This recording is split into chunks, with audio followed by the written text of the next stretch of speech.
नमस्कार, आप देख रहे हैं पंच न्यूज भारत और मैं हूं आपके साथ सपना। चलिए रुक करते हैं आज की कुछ खास खबरों की ओर।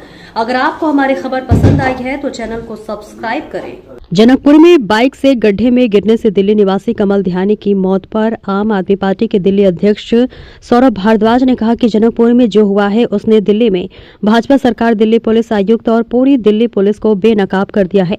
आज एक 25 वर्षीय युवक की मौत हो गई। पुलिस पर गंभीर आरोप लगे हैं। रात करीब 12 बजे परिवार अपने बेटे की तलाश में पुलिस स्टेशन गया। वे एक नहीं बल्कि 6 पुलिस स्टेशनों में गए, फिर भी किसी ने उनकी शिकायत दर्ज नहीं की। उनके बच्चों के फोन की लोकेशन जल्दबाजी में जानबूझकर डिलीट कर दी गई। उन्होंने ऐसा क्यों किया? पुलिस क्या छिपाने की कोशिश कर रही है? जब लड़के का फोन चालू था तब पुलिस के पास उसकी लोकेशन थी। अगर वे चाहते तो उसे ढूंढ सकते थे, शायद उसे बचाया जा सकता था, लेकिन किसी ने उसे नहीं बचाया। सुबह आशीष सूद वहां गए और उचित व्यवस्था होने का झूठ बोला। अगर उचित व्यवस्था थी तो क्या उस लड़के ने आत्महत्या करने की छलांग लगाई? क्या ये सरकार और पुलिस की बेशर्मी है जो झूठ बोल रही है? आज ठोस सबूतों के साथ ये बात पूरे देश के सामने उजागर हो गई है। देखिए, आप सब लोग मेरे साथ यहाँ पे हैं। ये क्राइम सीन है, ठीक है। एक मिनट भैया, कैमरा पीछे कर लो। इस सड़क के एक तरफ आप देख रहे हैं 8 फुट ऊंची बैरिकेडिंग है। आप सब लोग अपने कैमरे में दिखाइएगा। इस सड़क के एक तरफ 8 फुट ऊंची बैरिकेडिंग है, उसके ऊपर वायर लगी हुई है। इस सड़क के दूसरी तरफ भी बैरिकेडिंग है। माइक नीचे कर दीजिए सब लोग यार। और इस सड़क की तीसरी तरफ भी इतनी बड़ी लोहे की बैरिकेडिंग है और इस गड्ढे के उस तरफ भी बैरिकेडिंग है। सीधे तौर पे दिल्ली पुलिस ने क्राइम सीन को फज किया है।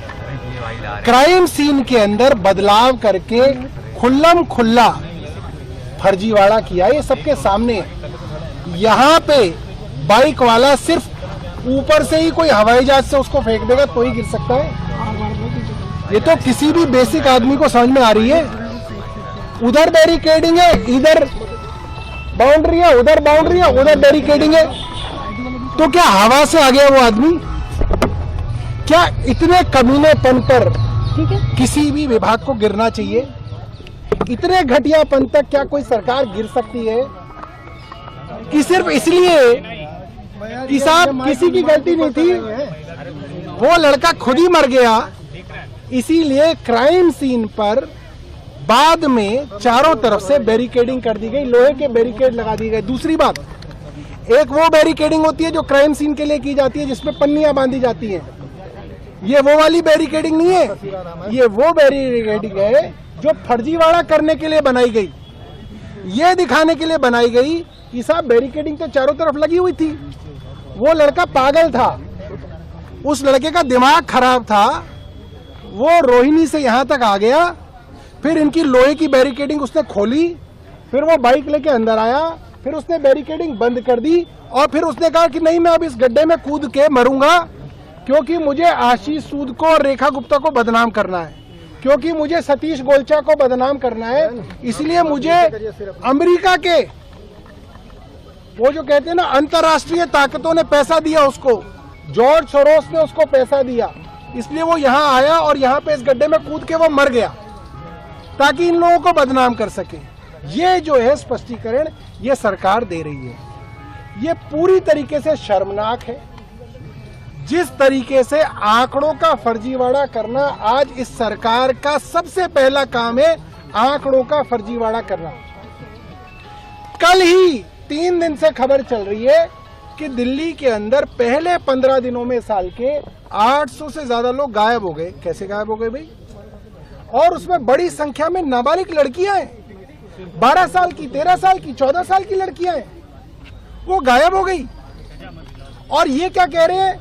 ये हमें धमकी दे रहे हैं कि अगर किसी ने इसके बारे में कुछ कहा तो हम FIR दर्ज कर लेंगे। अरे कर लो, 2 नहीं 4 नहीं 100 FIR दर्ज कर लो।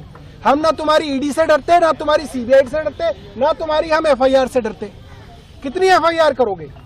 और कल ही तमाम अखबारों के अंदर दिल्ली पुलिस द्वारा PR दी गई। क्या PR दी गई? कि साहब हम इतनी महान पुलिस हैं कि हमारे पास कोई भी आता है तो हम उसका तुरंत मुकदमा दर्ज कर लेते हैं, इसीलिए मिसिंग रिपोर्ट ज्यादा है। यही कहा ना कल सब जगह छपाए, सब क्राइम रिपोर्टर्स ने कल जो है इसको जो है रिपोर्ट भी किया और आज सब अखबारों ने चलाया। और उस युवक कमल का दोस्त क्या कह रहा है कि रात को हम 6 थानों में गए, सुल्तानपुरी में गए, जनकपुरी में गए, मंगोलपुरी में गए, डाबरी में गए, पालम में गए, विकासपुरी में गए और हमारी रिपोर्ट दर्ज नहीं की गई। कहा गया कि सुबह 11 बजे आना। तो इससे पुलिस की सच्चाई पता चलती है कि रिपोर्ट तो दर्ज ही नहीं करते। सर, बुराड़ी वाले मामले में एफआईआर भी दर्ज नहीं की। ये नहीं दर्ज करते। भाई मैं अपने इलाके के अंदर 10-11 साल राजनीति कर चुका हूँ। गरीब लोग जिनकी लड़कियां गायब हो जाती हैं वो 100 चक्कर लगाते हैं थाने में, तब जाके रिपोर्ट दर्ज होती है। जब किसी से सिफारिश करते तो करते ही नहीं रिपोर्ट दर्ज। सर, ये जो 800 लोगों की ऐसी घटनाओं को कैसे रोका जाएगा सर? आप देखिए, मैं आपको एक बात देखिए, मैं आपको सिर्फ एक बात कहना चाहता हूँ। मिल नहीं रहा। आप मेरी बात सुन लीजिए। आप सब लोग बाइक पे चलते हो, आपके कैमरामैन सब लोग बाइक पे चलते हो, ऊपर कोई कार में भी चलता है, थोड़ा नीचे कर लो बहन।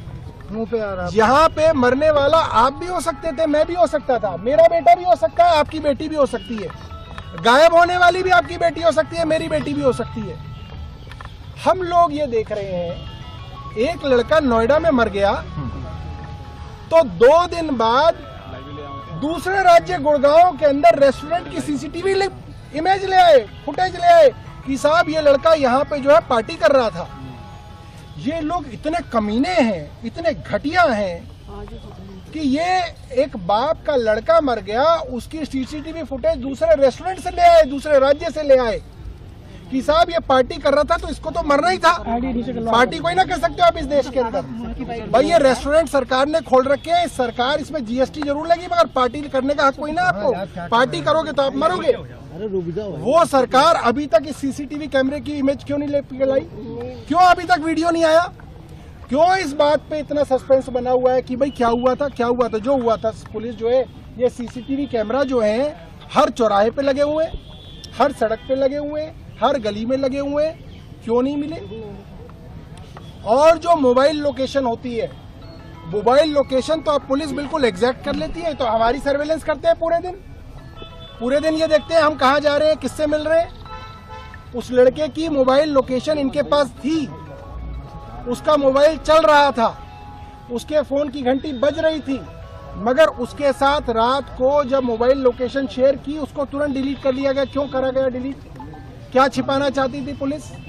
आपके पास मोबाइल लोकेशन थी उसकी, तो आपने उसको क्यों छुपाया? क्या रात को पुलिस इस बात को छिपाना चाहती थी कि सुबह जो है पॉलिटिकल मालिक उठेंगे, वो बताएंगे कि कैसे इस खबर को जो है बाहर देना है, तब दी जाएगी ये खबर?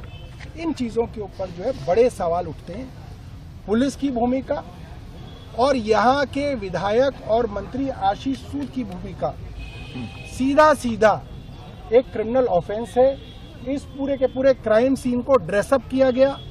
इस क्राइम सीन के साथ छेड़छाड़ करके सरकार को और प्रशासन को बचाने की पूरी भूमिका बनाई गई। ये आप सबके सामने है। क्या लग रहा है? मुझे सतीश गोलचा जी समझा दें वो लड़का कहाँ से आया था? Major question that here is how will, if had it been your government, how would you have treated this entire case? There was negligence definitely from the authorities' point of view, even from the police point of view. How would you have treated it differently? If I was the person who was heading a full-fledged government like Rekha Gupta is heading today, we would have suspended the police commissioner Satish Golcha immediately.